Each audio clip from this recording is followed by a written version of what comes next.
एक रॉड है, लेंथ है रॉड का L, उसको यूनिफॉर्म मैग्नेटिक फील्ड जो कि आपको अंदर की तरफ दिख रहा होगा, जिसकी इंटेंसिटी कितनी है, B है, उसमें ओमेगा की एंगुलर वेलोसिटी से नचाया जा रहा है। बोलिए ना। तो सवाल है कि क्या इसमें ईएमएफ इंड्यूस होगा? तो उसके लिए हम लोग चेक करेंगे कि इसकी वेलोसिटी, मैग्नेटिक फील्ड और लेंथ तीनों एक दूसरे के परपेंडिकुलर है कि नहीं। तो ठीक है, लेंथ इधर है और मैग्नेटिक फील्ड कहाँ है, अंदर है, ये दोनों तो एक दूसरे के परपेंडिकुलर है। वेलोसिटी का चेक कर लेते हैं। तो आप बताइए रोटेशन के दौरान इसके हर पॉइंट की वेलोसिटी का डायरेक्शन अभी किधर होगा? ये इधर ना जाने वाला है, तो इसकी भी वेलोसिटी का डायरेक्शन ऊपर होगा, इस पॉइंट की वेलोसिटी का डायरेक्शन भी ऊपर होगा, इसकी वेलोसिटी का डायरेक्शन भी ऊपर होगा। ये क्या कर रहा हूं मैं? वेलोसिटी का डायरेक्शन ऊपर होगा, लेकिन ऐसा क्यों हो रहा है कि ये थोड़ा बड़ा हो गया, ये और बड़ा, ये और बड़ा हो गया? ये तो मैं समझ ही नहीं पाया। ये रोटेट कर रहा है ओमेगा की एंगुलर वेलोसिटी से, तो हर पॉइंट की वेलोसिटी का डायरेक्शन कहाँ होगा?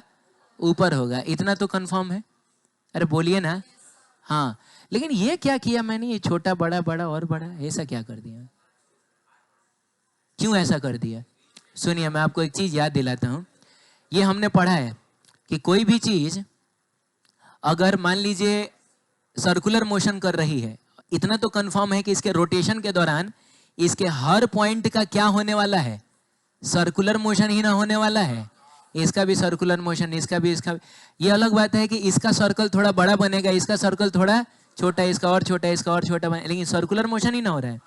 अब कोई पार्टिकल अगर मान लीजिए r रेडियस में v वेलोसिटी से और ओमेगा की एंगुलर वेलोसिटी से अगर रोटेट कर रहा है, तो हमने इसे v r और ओमेगा के बीच का रिलेशन देखा है। v बराबर कितना होता है? r ओमेगा होता है। इधर देखो तुम, हे इधर देखो, v बराबर क्या होता है? r ओमेगा होता है। ये लीनियर वेलोसिटी है, ये एंगुलर वेलोसिटी है, और ये क्या है? रेडियस है। तो यहाँ पे हमने ये देखा था कि जितना ज्यादा r होगा उतनी ज्यादा वेलोसिटी होगी। 11th में तो बहुत डिटेल में इस पर चर्चा हुई है, लेकिन फिलहाल के लिए आप ये मान के चलिए कि अगर ओमेगा कांस्टेंट है, एंगुलर वेलोसिटी अगर क्या है? कांस्टेंट है। अरे बोलो, तो जितना ज्यादा r उतनी ज्यादा वेलोसिटी होगी। इसको हम ऐसे समझ सकते हैं। मान लीजिए कि यहाँ एक खूंटा है और मैंने उसको ऐसा पकड़ा हुआ है, ठीक है। मेरे बगल में एक और आदमी है, उसके बगल हाथ जोड़ा के हम लोग नहीं खड़े होते हैं, और हम लोगों को क्या करना है पता है? इसको पकड़ के ऐसे नाचना है। अब ऐसे समझिएगा कि हम लोग हमेशा एक स्ट्रेट लाइन में ही होने चाहिए। जैसे ये रॉड हमेशा स्ट्रेट ही ना रहेगा, ऐसा थोड़े है रोटेशन के दौरान ये कर्व्ड हो जाएगा। तो हम लोगों को स्ट्रेट ही रहना पड़ेगा। तो मान लो 5 आदमी ने हाथ जोड़ा के, 5 आदमी हाथ जोड़ा के ऐसे खड़ा है। तुम बताओ, यहां से वहां आना है, तो जितनी देर में मैं यहां से यहां आऊंगा, वो जो 5वां आदमी होगा उसको कहां से कहां जाना होगा? अरे तुम समझ रहे हो उसको कहां? वो वहां से दौड़ता हुआ, उसको तो वहां ना जाना होगा। तुमको नहीं लग रहा है? मेरे लिए तो बस 2 कदम की बात है। लो, ये रहा और ये रहा, मैं तो आ गया। लेकिन उसके लिए भी 2 कदम की बात है क्या? उसको तो एकदम दौड़ते दौड़ते हालत खराब हो जाएगा उसका। आप समझ रहे हैं? तो अगर हम लोगों को रोटेट करना है किसी कांस्टेंट एंगुलर वेलोसिटी से, तो जो आदमी जितना दूर रहेगा उसकी स्पीड उतनी ही ज्यादा रहेगी। जैसे ऐसे समझिए ना, ये रॉड थोड़ी देर के बाद अगर यहाँ पहुंचता है, तो इसको बस इतना ही ना डिस्टेंस ट्रेवल करना पड़ा है, लेकिन इसको थोड़ा ज्यादा डिस्टेंस ट्रेवल करना पड़ा, इसको और ज्यादा करना पड़ेगा, इसको और ज्यादा। तो इसको तो खट पहुंच गया, लेकिन इसको क्या करना पड़ा? समझ में आया? ये तो बेचारा ये करके पहुंच गया, लेकिन इसको दौड़ दौड़ के जाना पड़ेगा। तो चूंकि जो जितना दूर है उसकी वेलोसिटी उतनी ही ज्यादा होगी, इसीलिए मैंने उस वेलोसिटी वेक्टर को उतना ही बड़ा ड्रॉ किया है। क्योंकि मैथमेटिकल टूल्स में हमने पढ़ा है कि वेक्टर का जो मैग्नीट्यूड होता है वो उसके लेंथ के डायरेक्टली प्रोपोर्शनल होता है। अरे बोलो, ठीक है, बहुत बढ़िया। फिर से देखो, तो हमने देखा कि हर पॉइंट की जो वेलोसिटी है वो परपेंडिकुलर टू लेंथ ही होगा। तो कहने का मतलब है, लेंथ है अगर एक्स एक्सिस में, वेलोसिटी है वाई एक्सिस में, तो मैग्नेटिक फील्ड कहाँ जा रहा है? Z axis. तीनों एक दूसरे के परपेंडिकुलर है, ईएमएफ तो इंड्यूस होगा। और ईएमएफ कितना इंड्यूस होता है? भी बी एल। तो बी है, एल तो एल है, वी क्या लें? वी हम यहाँ वाला वेलोसिटी लें कि यहाँ वाला ले कि यहाँ वाला ले, कि हर जगह का वेलोसिटी अलग अलग है। कंफ्यूजन हो गया ना? यहाँ वाला लेंगे ये चिल्लाएगा, यहाँ वाला लेंगे ये चिल्लाएगा। आप समझ रहे हैं? हम किसी को चिल्लाने नहीं देंगे, और हम एक बार में तब टोटल लेंथ लेंगे ही नहीं, हम लेंगे एक छोटा सा लेंथ। क्यों बाबू? क्योंकि यहाँ की वेलोसिटी, यहाँ की वेलोसिटी, यहाँ की डिफरेंट ना है, तो जो ईएमएफ यहाँ इंड्यूस होगा वो यहाँ इंड्यूस नहीं होगा, यहाँ कुछ और ईएमएफ इंड्यूस होगा, यहाँ कुछ और ईएमएफ इंड्यूस होगा, क्योंकि हर जगह की वेलोसिटी डिफरेंट है। तो इसीलिए हमने यहाँ से किसी x डिस्टेंस की दूरी पे एक छोटा सा लेंथ कंसीडर कर लिया, कितना? dx। इसकी वेलोसिटी मान लीजिए अगर इधर v है, तो बताइए v बराबर r ओमेगा होता है। r की जगह पे क्या, यानी ये वाला पॉइंट कितनी दूरी पे है, तो x इंटू ओमेगा ना हो जाएगा। अब इसमें जो ईएमएफ इंड्यूस होगा वो भी बहुत छोटा सा होगा। अरे बोलो ना, हम पूरे रॉड का ईएमएफ निकाल ही नहीं रहे हैं, हम निकाल रहे हैं बस इतने से हिस्से का ईएमएफ। अब चूंकि लेंथ ही बहुत छोटा है तो इंड्यूस्ड ईएमएफ विल आल्सो भी बहुत छोटा, एंड उसको हम लोग रिप्रेजेंट कर सकते हैं डी से। जब बहुत छोटा हो तो सामने डी लगाया जाता है, फॉर्मूला होता है भी बी एल। तो बताओ इसकी वेलोसिटी कितनी है, एक्स ओमेगा। मैग्नेटिक फील्ड कितना है, बी है, और एल कितना है, डी एक्स है। क्या लग रहा है आपको? यही छोटा सा ईएमएफ निकालना था कि यहां से लेकर यहां तक इंड्यूस्ड सारा ईएमएफ निकालना था, और सबको निकाल के जोड़ना ना पड़ेगा। तो इसके बगल वाला, इसके बगल वाला, इसके बगल वाला, इसके पहले वाला, सबके ईएमएफ को निकाल के जोड़ने के लिए मैथ्स ने क्या उपाय बताया है? उसने कहा है तुम इंटीग्रेट कर देना, या और वैसे भी इधर डी समथिंग उधर डी समथिंग, हम एक ही काम कर सकते हैं, क्या? इंटीग्रेशन कर सकते हैं। तो हमने इंटीग्रेशन किया। अब उधर वेरिएबल कौन है, कौन वेरिएबल है बाबू? x is variable. तो x कम से कम कितना होगा, 0, यानी ये dx कम से कम हम यहाँ ले सकते थे, और ज्यादा से ज्यादा l। तो ये चीज आएगा 0 से लेके, जब हम एकदम 0 पे हैं, यानी अभी हमने कोई ईएमएफ कवर नहीं किया है, लेकिन जब हम चलते चलते यहाँ पहुंच जाएंगे हम टोटल ईएमएफ कवर कर चुके हैं कि नहीं। तो x is equal to L पे ईएमएफ कितना हो जाएगा, d का इंटीग्रेशन ये हो जाएगा, 0 से लेके e तक जाएंगे, बराबर ओमेगा, और भी कांस्टेंट है बाहर निकालिए, अंदर में x और dx बचेगा खाली, और 0 से लेके l तक जाएगा। ये तुमको समझ में आ रहा है? इंटीग्रेशन में भी दिक्कत है? नहीं नहीं नहीं, नहीं। अब e की जगह e रखेंगे, माइनस का साइन देके 0 रखेंगे, ओमेगा भी कांस्टेंट है, बाहर निकल गया था, x dx का इंटीग्रेशन होगा। बोल नहीं रहे हो तुम लोग? नहीं, चिल्लाइए नहीं।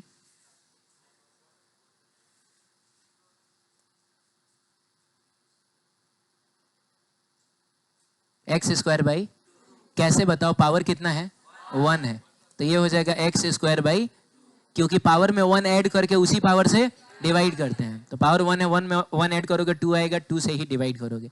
घेरना बस किसको रहता है, जो वेरिएबल है। कॉन्स्टेंट्स वैसे भी किसी चीज में पार्टिसिपेट नहीं करते हैं, 0 से लेके जाएगा एल तक।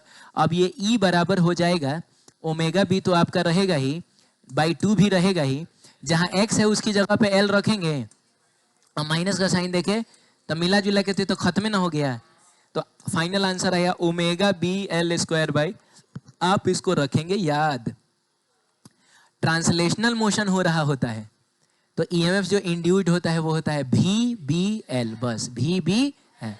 लेकिन अगर रोटेशनल मोशन हो रहा है तो इसमें एंगुलर वेलोसिटी ना देगा, तब होता है omega B L square by 2, omega B L square by 2। ये फॉर्मूला है, याद रखिएगा। हर एग्जाम के पॉइंट ऑफ व्यू से ये इंपॉर्टेंट है, बोर्ड कहिए, नीट कहिए, जेई कहिए, omega B L square by 2। दोबारा समझाऊं? बोलिए, ये समझ में आ गया? तो आगे बढ़े क्या हम लोग? क्या बात है, वेरी गुड। अब सुनो सुनो बच्चों, ये ऐसा समझो कि साइकिल है ना, साइकिल, साइकिल का चक्का है ये। तो ये सब क्या है बताइए? स्पोक्स हैं, स्पोक बोला जाता है उसको। और ये क्या है बताइए? रिम है, रिम।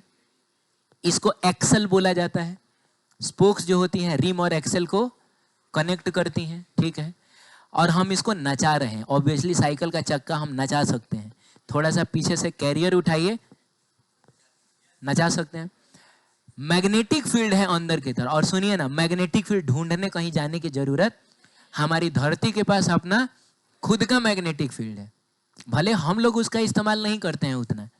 माने वैसे भी अगर कॉम्पास वगैरह आप यूज कर रहे हैं तो कॉम्पास अर्थ के मैग्नेटिक फील्ड के ही अलोंग इशारा करता है कि हाँ मैग्नेटिक फील्ड इधर की तरफ है, और मैग्नेटिक फील्ड एक्चुअली जाता किधर है, साउथ में से निकल के नॉर्थ में, तो कंपास नॉर्थ की तरफ इशारा करता है। लेकिन डायरेक्टली हम लोग उसका इस्तेमाल नहीं करते हैं। लेकिन ऐसा नहीं है, हम लोग मैग्नेटिक फील्ड में जी रहे हैं, हमारे आसपास अभी मैग्नेटिक फील्ड है धरती का। चिड़िया लोग जो होता है ना, चिड़िया लोग, आपने सुना होगा कि साइबेरिया से उड़ के कहीं कहीं इंडिया में जैसे उदयपुर के किसी लेक में आता है, कई हजार 10-10 20-20 हजार किलोमीटर डिस्टेंस कवर करता है लगातार उड़ते हुए। तो आखिर उनको कैसे पता चलता है कि हमको एग्जैक्टली किस डायरेक्शन में जाना है? क्या वो लोग कंपास लेके चलता है? नहीं नहीं, इंसानों को अगर एक जगह से दूसरे जगह जाना हो बिना कंपास के आप नहीं जा सकते हैं, आपको डायरेक्शन पता होना चाहिए। वो लोग अर्थ के मैग्नेटिक फील्ड का पीछा करते हुए जाता है। ये सब चीज जेनेटिकली ट्रांसफर होता है, जेनेटिकली। जीन्स मतलब माता पिता का जो जीन्स है ना, अरे मैथ वाला सब समझ रहा होगा कि चिड़िया कब से जीन्स पहनने लगे। वो जीन नाम का कुछ होता है, हाँ, जो माता पिता से ट्रांसफर होता है। तो वो समझिए कि उनके दिमाग में भगवान ने वो कंपास फिट करके भेजा है कि वो मैग्नेटिक फील्ड को सेंस कर सकते हैं अर्थ के, और उसी मैग्नेटिक फील्ड का पीछा करते हुए एग्जैक्ट जहां जाना है, जिस झील में जाना है, उसी झील में वो लोग जाते हैं। आप समझ रहे हैं? तो चलिए, वैसा ही एक मैग्नेटिक फील्ड जो है वो अंदर की तरफ है, बोलिए, और हम इसको लगातार नचा रहे हैं। सवाल है कि एक्सेल और रिम के बीच में कितना नेट पोटेंशियल डिफरेंस पैदा होगा, कितना नेट ईएमएफ पैदा होगा, ये हमारा सवाल है। नंबर ऑफ स्पोक्स गिन के बताइए कितनी है।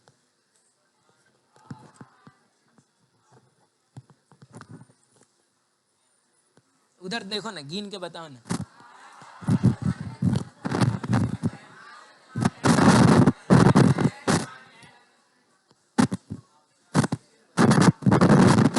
क्या बोल रहे हो?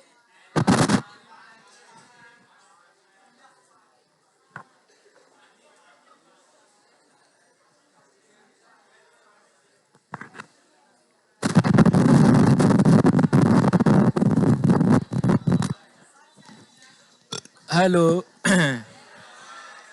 हाँ, मैं कह रहा था नंबर ऑफ स्पोक्स गिनो कितने हैं। गिनोगे तो 8 गुना रहे हैं। भले एन दिया है वो अलग बात है, लेकिन ड्रॉ कितना किया मैंने? 8 को ड्रॉ किया। बताना है इसके और इसके बीच में कितना ईएमएफ पैदा होगा।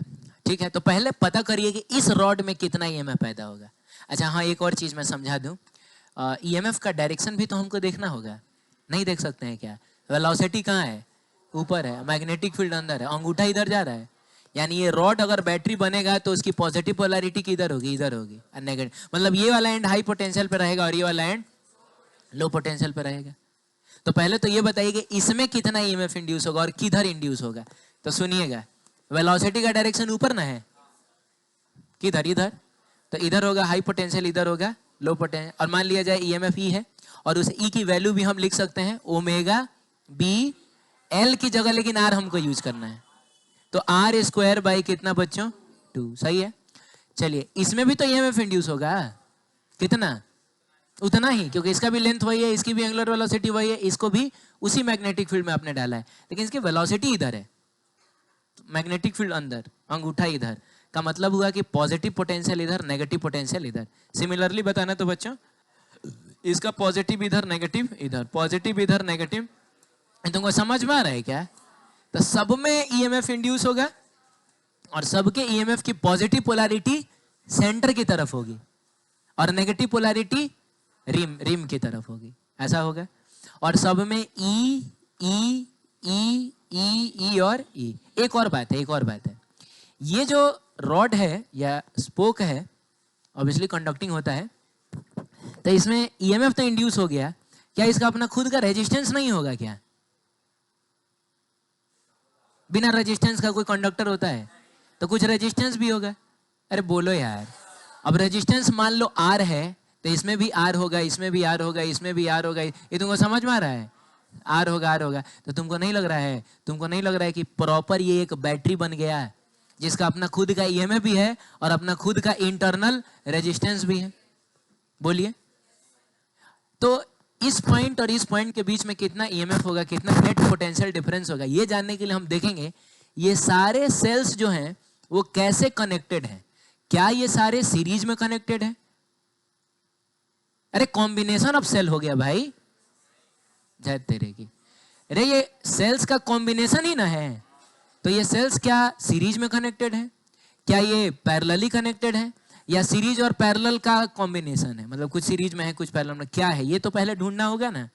ढूंढेंगे, लेकिन उससे पहले मेरा एक सवाल है आपसे। देखिए इधर, सब लोग इधर देखिए, इधर। हाँ, मेरा एक सवाल है आपसे कि क्या इस पॉइंट और इस पॉइंट के बीच में कोई ईएमएफ इंड्यूस नहीं होगा? अरे जब ये नाच रहा है तो ऑब्वियसली ये सब तो नाच ही रहा है। क्या ये लोग नहीं नाच रहा है?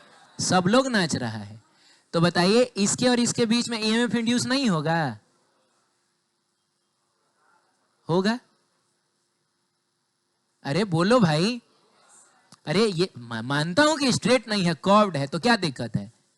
अरे कर्व्ड है तो क्या दिक्कत है? मूव तो ये भी कर रहा है, मूव भी कर रहा है, अपना लेंथ भी है इनके पास, मैग्नेटिक फील्ड भी है, तो ईएमएफ भी तो इंड्यूस्ड होगा। अरे बोलो क्या? अच्छा लो तुम लोग यार, हाँ ना, कुछ ऐसा समझ में नहीं। हाथ उठा के बोलो कितने लोग कह रहे हैं कि हाँ सर होगा, ईएमएफ तो इंड्यूस होगा। बताइए, हाथ उठाइए। ईएमएफ इंड्यूस होगा? तुम ना कह रही हो, वाह। वो कह रही है नहीं होगा, नहीं होगा। काहे नहीं होगा? अच्छा कितने लोग कह रहे हैं नहीं होगा? ईएमएफ इंड्यूस सरासर नहीं होगा, एकदम हो ही नहीं सकता है कि ईएमएफ इंड्यूस हो जाए। एकदम गिन के 5.5 आदमी। तुम्हारा क्या स्थिति है? ना कह रही हो तो हाथ उठाओ इसे, तब ना। 6 आदमी अब हो गया, ठीक है। और कोई जो कह रहा हो नहीं होगा? तुम समझाएगा कि क्यों नहीं होगा। हाँ, यहां और यहां के बीच में कोई ईएमएफ इंड्यूस नहीं होगा। क्यों नहीं होगा तुम समझाएगा? वेलोसिटी टेंजेंशियल होगा। वो लड़का कहना चाह रहा है कि सर आप कोई भी छोटा सा सेक्शन ले लीजिए सर, तो छोटे से सेक्शन का लेंथ ऐसा है तो नाचने के दौरान इसकी वेलोसिटी का डायरेक्शन इधर ना होगा। और सर कल आपने कहा था कि भी, बी और एल तीनों में से कोई भी दो अगर पैरेलल हो जाए, ईएमएफ इंड्यूस नहीं होगा। आपको नहीं लग रहा है कि ये जो लेंथ है वो वेलोसिटी के ही डायरेक्शन में है? आप यहां ना लेके चलिए, आप यहां ले लीजिए, तो लेंथ हुआ इधर, वेलोसिटी हुआ इधर। अरे बोलिए ना, जिधर लेंथ उधर वेलोसिटी का मतलब यहां भी कोई ईएमएफ इंड्यूस नहीं होगा, यहां भी नहीं होगा, यहां भी नहीं होगा, यहां भी नहीं होगा। मतलब यहां से लेकर यहां तक कोई ईएमएफ इंड्यूस नहीं होगा का मतलब हुआ जो पोटेंशियल यहां का वही पोटेंशियल। अरे ईएमएफ का मतलब पोटेंशियल का डिफरेंस। तो इन दोनों पॉइंट्स के बीच में कोई पोटेंशियल का डिफरेंस नहीं आ रहा है, क्या मतलब हुआ कि जो यहाँ का वो यहाँ का। हाँ बोलो, वही यहाँ का, वही यहाँ का, वही यहाँ का। आपको याद होगा अगर दो पॉइंट्स का पोटेंशियल सेम हो जाता था तो हम सेम नाम रिपीट कर देते थे। अगर हमने इसको नाम दिया ए तो हम इसको भी नाम देंगे ए, ये भी होगा ए, ये भी होगा ए, ये भी होगा ए, ये भी होगा ए, ये भी होगा ए। सही है? अब बताइए क्या हमने हर जंक्शन को नाम दे दिया? बीच वाले का नाम कुछ ओ दे देते हैं, क्या कहते हो? सेंटर है बेचारा, ओ कहलाने की आदत है इसको, तो ओ कह देते हैं। अब आप बताइए, जंक्शन तो भले 9 गो है, जंक्शन कितना है? 9 है, लेकिन नाम तो 2 ही ना है, ओ और ए। तो हम ना दो पॉइंट्स ड्रॉ करते हैं, यहाँ कहते हैं ओ, यहाँ कहते हैं ए। पूंछ निकाल देते हैं, क्योंकि अल्टीमेटली हमको ओ और ए के बीच में ही, एक्सेल और रिम के बीच का ही ना पोटेंशियल डिफरेंस बताना है। आइए हम पूछते हैं कि तुम किससे जुड़े हो? कहता है हम तो जुड़े हैं इधर ओ से और इधर ए से, जिसमें पॉजिटिव पोलैरिटी ओ की तरफ है, नेगेटिव पोलैरिटी ए की तरफ है। आइए हम इसको ड्रॉ कर देते हैं, लेकिन लगे हाँ तो इसका रेजिस्टेंस भी ड्रॉ कर देते हैं। क्या बोलते हो? इससे हमने पूछा कि तुम किससे जुड़े हो, ये कहता है इधर ओ से और इधर ए से, तो इसका भी पॉजिटिव पोलैरिटी ओ से, नेगेटिव पोलैरिटी ए से आप जोड़ दिए। आप समझ रहे हैं? इससे भी हमने पूछा तो इसने भी कहा हम भी जुड़े हैं ओए से, ये भी जुड़ा है ओए से, ये भी जुड़ा है। जिससे हमने पूछा सबने ओए ओए किया।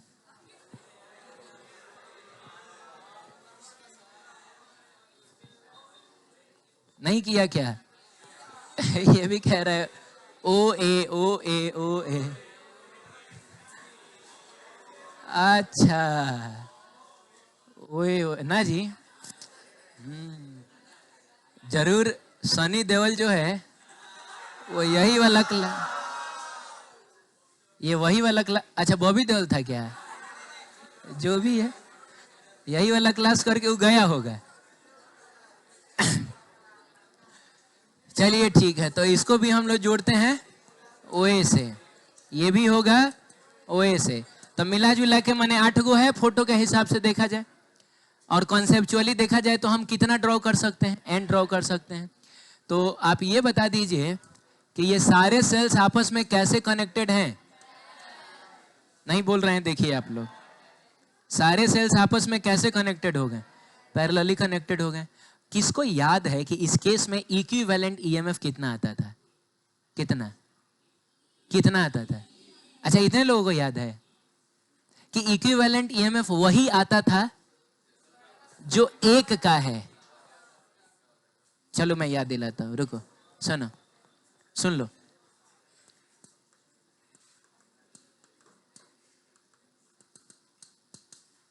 E1, E2, E3, E4, En, सुन रहे हो? R1, R2, R3, R4 और क्या?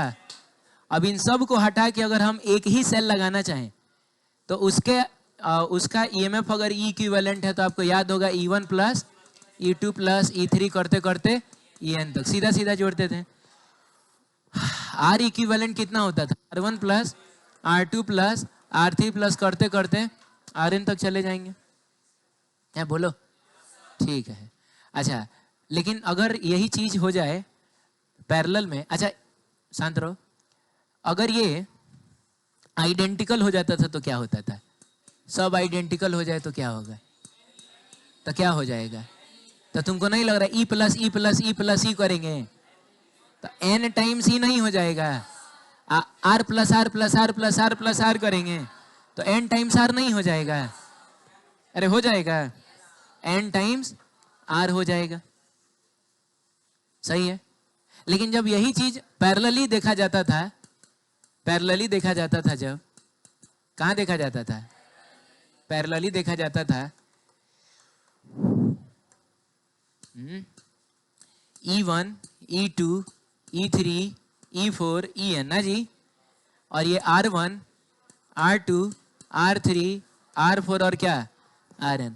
तो आपको याद है E इक्विवेलेंट कितना आता था? नहीं नहीं नहीं नहीं नहीं, नहीं ऐसा मत करिए।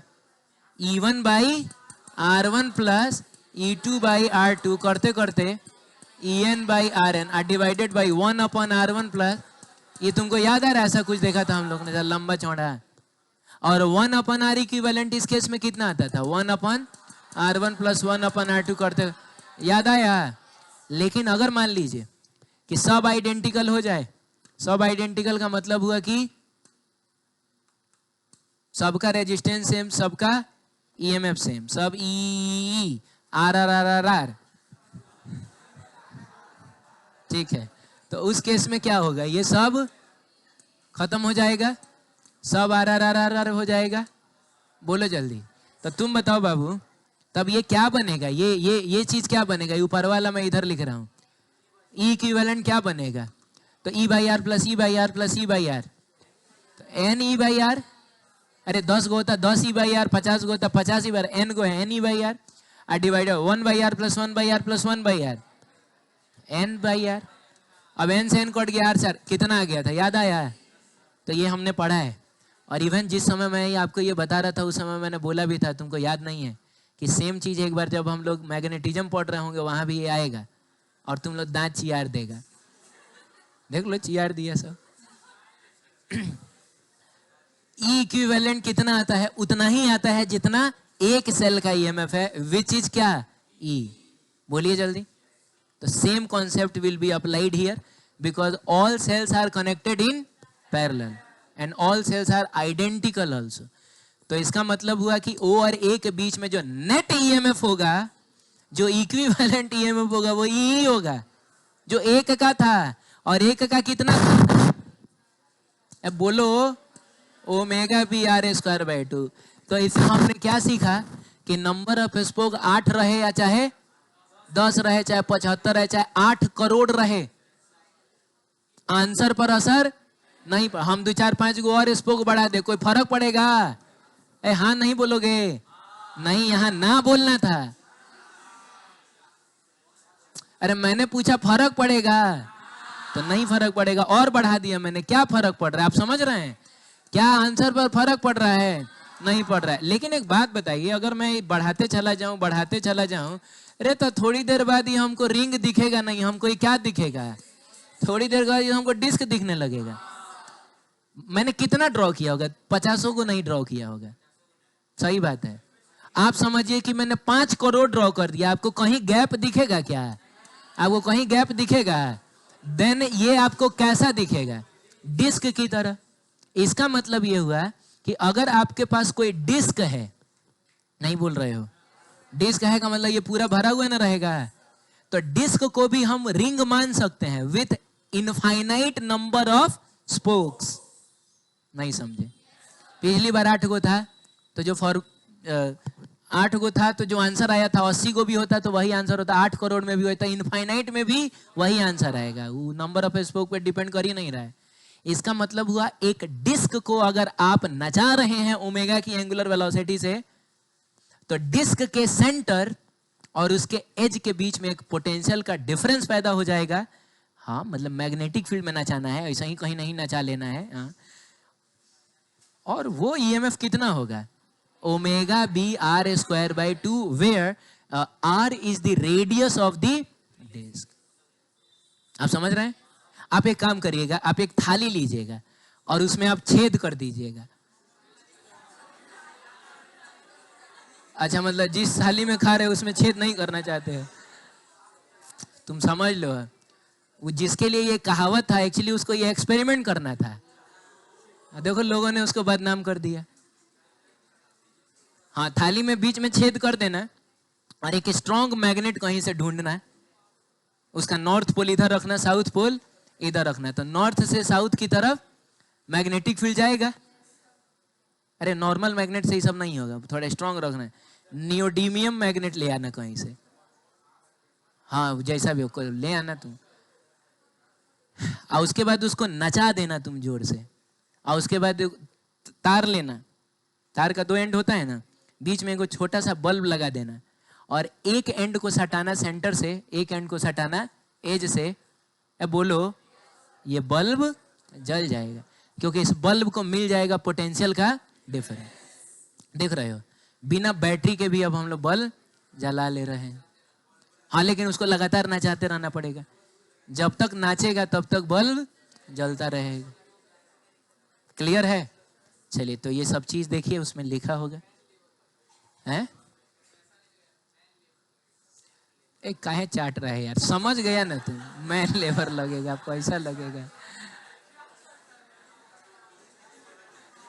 ठीक है,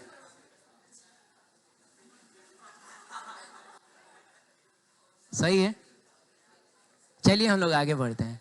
ये देखिए, AIEEE 2004 या जेई मेन 2004 कहिए आप इसको, कहता है मेटल कंडक्टर का लेंथ कितना है?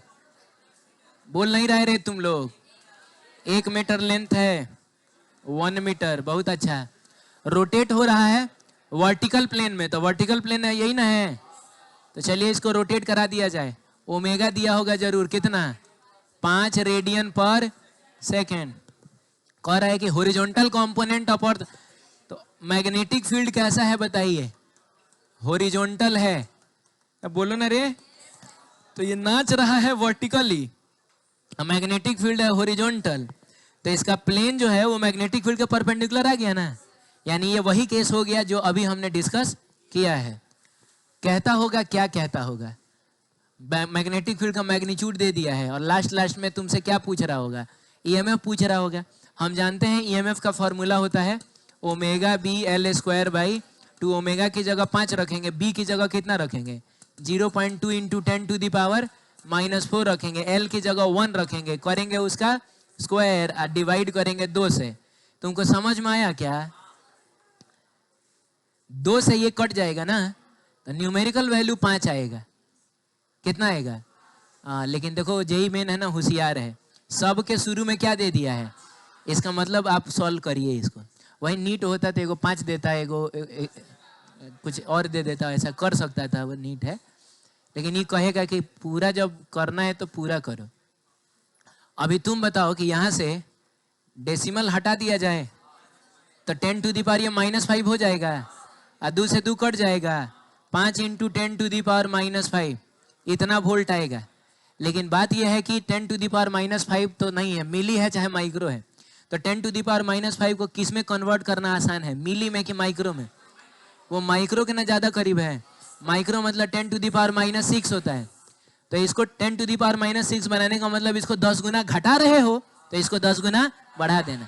ये सबसे अच्छा तरीका होता है। देख लो कि तुम इसके साथ क्या छेड़खानी कर रहे हो। 10 गुना बढ़ाना, सॉरी 10⁻⁻5 को 10⁻⁻6 बनाना है, 10 गुना घटा रहे हैं, ये 10 गुना बढ़ जाएगा, 10 गुना बढ़ जाएगा, this will become 50 Guna 10⁻⁻6 volt का मतलब कितना हो गया 50। अब बताओ ना यार, ये सब क्वेश्चन कैसे कोई छोड़ के आता होगा यार, बताओ। यही सब ना पूछता है। ठीक है, कहाँ गया, आगे बढ़े, चलिए ठीक है। ये कौन है? एनसीईआरटी है, तो क्या दिक्कत है? क्या अभी ये क्वेश्चन दिए थे, परसों क्वेश्चन दिए थे, क्या था वो?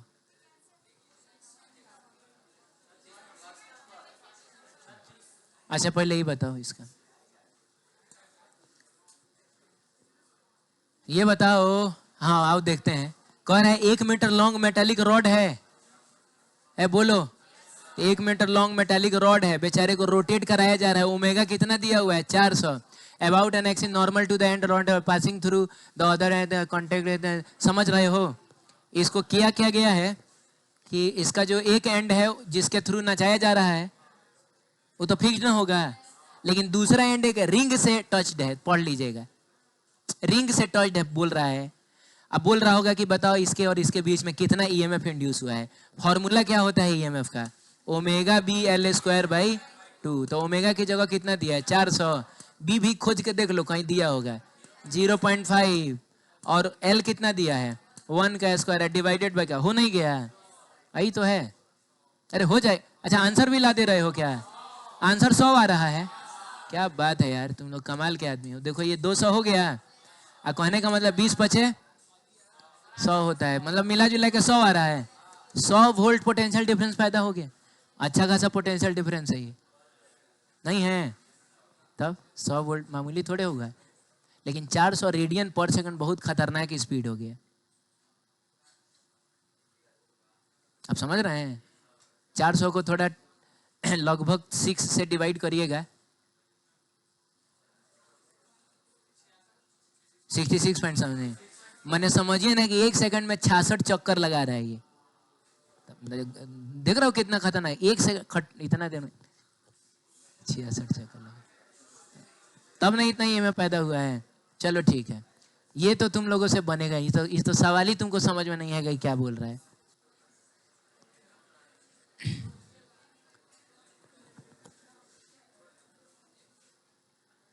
मैं समझा दूं? क्वेश्चन तुम लोग पढ़ते रहना, मैं समझा दूं क्या कह रहा है।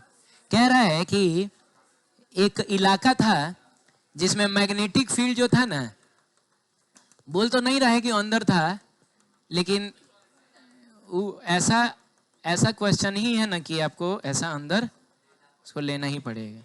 मैं समझा देता हूं, ठीक है। अब 4 गो लूप है, एक लूप है रेक्टेंगुलर, एक लूप है स्क्वायर, एक लूप है सर्कुलर, एक लूप है, और सबको ना v वेलोसिटी से खींचा जा रहा है। सबको क्या किया जा रहा है? तो कह रहा है अच्छा एक बात बताओ, सबको हम खींच रहे हैं यानी कि मैग्नेटिक फील्ड से बाहर लेके जा रहे हैं, तो इतना तो कंफर्म है कि सब में फ्लक्स चेंज होगा, सबके अंदर एंटर करने वाली फील्ड लाइंस की संख्या लगातार कम होगी, यानी सब में ईएमएफ इंड्यूस होगा। सवाल है कि वो कौन कौन सा लूप है जिसमें ईएमएफ कांस्टेंट नहीं होगा, किसमें किसमें वेरिएबल ईएमएफ इंड्यूस्ड होगा।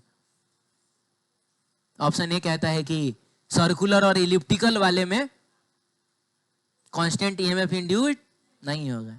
ऑप्शन बी कहता है कि सिर्फ इलिप्टिकल वाले में ऐसा होगा। ऑप्शन सी कहता है चारों में से किसी में नहीं होगा। ऑप्शन डी कहता है कि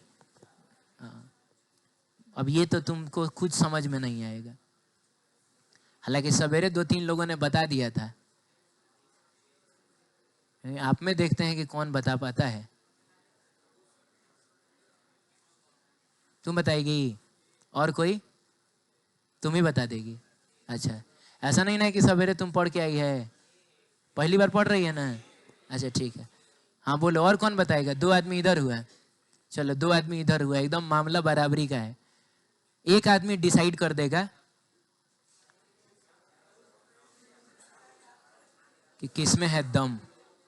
और बोलो, इधर से और कोई और इधर से और कोई? तुम ही बता देगा? अच्छा ठीक है, तुम बताएगी तुम। हाँ पहले आंसर बताओ। इलिप्स एंड सर्कल, ठीक है गुड। हाँ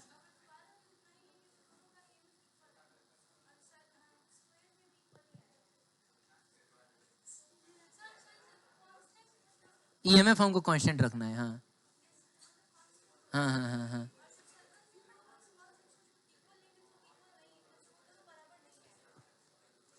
अरे यार ऐसा किसी को समझा दोगे वो पढ़ाई लिखाई छोड़ देगा। मतलब ठीक है, अब तुम क्या सोच रही हो हम नहीं समझ पा रहे हैं।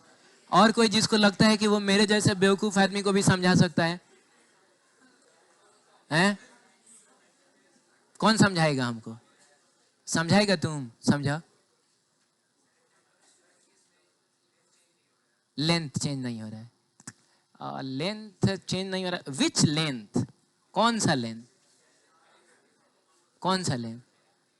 L effective? L effective change नहीं हो रहा है, सर्कल और इलिप्स में चेंज हो जाएगा। सुनो ये लड़का क्या कह रहा है, बैठो। ठीक है, बजाइए बजाइए।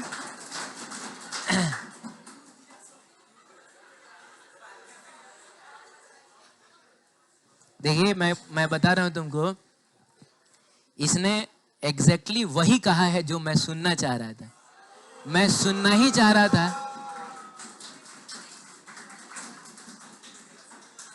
ठीक, मैं सुनना ही चाह रहा था एल इफेक्टिव सुने। अब मेरी बात ध्यान से सुनिए। पहले तो ये बताइए कि ईएमएफ सब में इंड्यूस्ड तो होगा, लेकिन किधर इंड्यूस्ड होगा? इस वाले हिस्से में ईएमएफ इंड्यूस्ड होगा, क्योंकि वो हिस्सा मैग्नेटिक फील्ड में है ही नहीं। ईएमएफ इंड्यूस होगा तो बस बच्चों एक के बार समझाऊंगा, समझ जाना, दोबारा नहीं समझाऊंगा मैं इसको। ईएमएफ इंड्यूस होगा बस यहां से लेकर यहां तक में। अरे बोलो जल्दी। यहां से लेके यहां तक में, यहां से लेके यहां तक में, यहां से लेके यहां तक में। अब आप बताइए इस पूरे सेक्शन को अगर हम एक नजर से देखें तो ये कर्व्ड सेक्शन है कि स्ट्रेट है? कर्व्ड है ना रे, पूरे को एक बार देख रहे हैं तेरे की। अरे पूरे को एक साथ देख रहे हैं तो कर्व्ड है, ऐसा है तो कर्व्ड ही ना होगा। जब भी कर्व्ड कंडक्टर होता है तो ईएमएफ निकालने के लिए हम लोग क्या करते हैं? एल इफेक्टिव निकालते हैं। इसका मतलब हुआ, सुनिएगा एक मिनट, इसका मतलब हुआ कि पहले दोनों एंड पॉइंट्स को सीधा सीधा मिला दिया जाए तो इस पूरे में कितना ईएमएफ इंड्यूस होगा ये जानने के लिए हम लोग फॉर्मूला लगाएंगे। कौन सा? भी, बी और एल इफेक्टिव है। बोलो अब तुम बताओ, ये जब थोड़ा आगे बढ़ जाएगा, थोड़ा सा आगे बढ़ गया, ये थोड़ा सा आगे बढ़ गया का मतलब ये कहां पहुंच गया? कहां पहुंच गया? मान लीजिए कि ये पहुंच गया, रुकिए एक सेकेंड, कलर चेंज करते हैं। अरे तो ये तो थोड़ा आगे ना पहुंच गया। अब जो ईएमएफ इंड्यूस होगा बस इतने दूर में ना होगा, इतने दूर में। अरे यार एल इफेक्टिव चेंज हुआ, अभी भी एल इफेक्टिव यही ना रहेगा, ये थोड़ा और आगे बढ़ जाएगा तभी भी L effective it is something like कि ये एक रेक्टेंगुलर लूप है, ध्यान से देखिएगा, this is a rectangular loop. अब हम इसको निकाल रहे हैं बाहर, एक मिनट रुक जाइए, इसको हम शांत रहो, चुप रहो एकदम। इसको अगर हम बाहर निकाल रहे हैं तो ईएमएफ इतने ही दूर में नहीं इंड्यूस होगा, तो एल इफेक्टिव इतना बड़ा रहा, क्या लग रहा है ये बाहर जा रहा है तो ये एल इफेक्टिव चेंज हो रहा है क्या? अब बस इतने दूर में इंड्यूस होगा तो एल इफेक्टिव इतना ही ना रहा है, तो ना भी बदल रहा है, ना ये वाला बी बदल रहा है, और ना बदल रहा है एल इफेक्टिव। इसका मतलब ईएमएफ भी चेंज नहीं होगा, ईएमएफ कांस्टेंट रहेगा। सेम सिचुएशन इसके साथ भी होगा। अरे बोलो, ये भी रेक्टेंगुलर लूप ना हो के अगर स्क्वायर लूप है, क्या फर्क पड़ता है? स्क्वायर लूप भी है तो एल इफेक्टिव ये है, अब ये बाहर निकलेगा तो एल इफेक्टिव में कोई बदलाव हो रहा है, लेकिन सर्कल के साथ ऐसा नहीं है। सर्कल के केस में देखिए, सर्कल के केस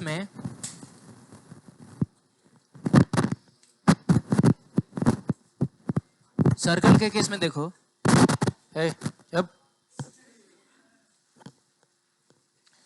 जब वो यहां है तो बताओ कितने हिस्से में ईएमएफ इंड्यूस होगा? इतने हिस्से में, यहां तक आएगा तो एल इफेक्टिव ये रहा। जब ये आगे बढ़ेगा तो ये एल इफेक्टिव क्या होता जा रहा है? बढ़ता जा रहा है। अब फिर क्या होता जा रहा है? कम होता जा रहा है। तुमको समझ में आ रहा है? बोलो ना। तो एल इफेक्टिव अगर लगातार बदल रहा है, जब जब जब जब ये निकलना शुरू हुआ तो एल इफेक्टिव पहले क्या हुआ था? बढ़ा था, फिर कम हुआ था। एल इफेक्टिव लगातार चेंज हो रहा है। अरे तो ईएमएफ भी तो लगातार चेंज होगा। इलिप्स के केस में भी ऐसा ही होगा। इलिप्स का मतलब क्या है? इसको थोड़ा चिपटा देंगे तो आपको नहीं लग रहा है कि यहाँ एल इफेक्टिव छोटा होगा, धीरे धीरे बड़ा होगा, फिर उसके बाद छोटा होता जाएगा। तो एल इफेक्टिव चूंकि लगातार चेंज हो रहा है, इसीलिए सर्कल और इलिप्स के केस में ईएमएफ जो होगा वो वेरिएबल होगा, बाकी दोनों के केस में ईएमएफ कांस्टेंट होगा। बोलिए, ईएमएफ कांस्टेंट होगा। बाकी सब ट्राई करना, ठीक है।